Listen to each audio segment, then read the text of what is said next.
Növbəti məsələmiz yenə də qrafikli bir məsələdir. Metan qazının xlorla reaksiyası zamanı maddələrin mol miqdarının zamandan asılılığı göstərilir. Biz bilirik ki, metan xlorla müxtəlif mol miqdarlarında reaksiyaya girib müxtəlif məhsullar verə bilər. Təbii ki, bu halda biz metanımız hər zaman 1 mol, xloru isə artıq mollarda götürəndə məhsullarımız fərqli olacaq. Ona görə qrafikimizdə az olan metanın mol miqdarıdır, daha çox olan, sərf olan isə xlorun mol miqdarıdır. İndi əgər metanın 0,45 molu 1,8 mol xlorla reaksiyaya daxil olubsa, 1 mol neçə ilə daxil olar? X bərabərdir 4 mol xlor.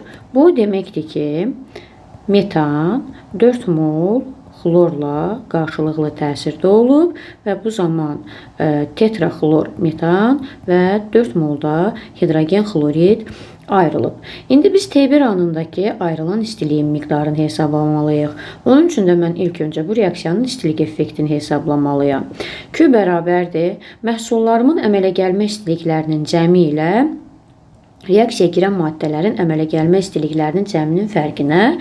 Burada isə xlor bəsit maddədir, əmələ gəlmə istiliyi yoxdur, amma xlor molekulunun xlor atomları arasında rabitənin qırılmasına sərf olunan enerji var.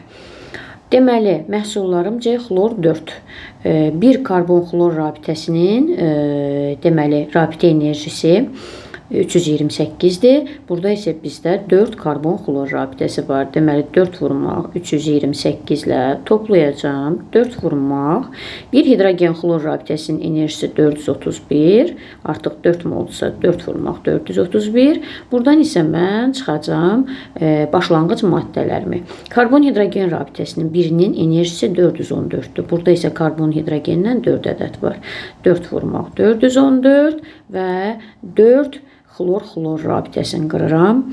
4 vurmaq 242. Təbii ki, 4-lərin hamısını mötərəzə xaricinə çıxarıb da hesablamanı apara bilərsiniz. Bu ifadənin cavabı 412-dir. Deməli, 1 mol metanın tam xlorlaşması zamanı ayrılan miqdarımız istilik 412-dir. İndi tənasübümüzü qura bilərik ki, 1 mola əgər 412 kilojol bu reaksiyadan istilik ayrılırdısa, hər halda sərfimiz 0,45 mol metandır. Bura X da bu halda bərabər 185,4 kilojol. Cavabımız A variantı.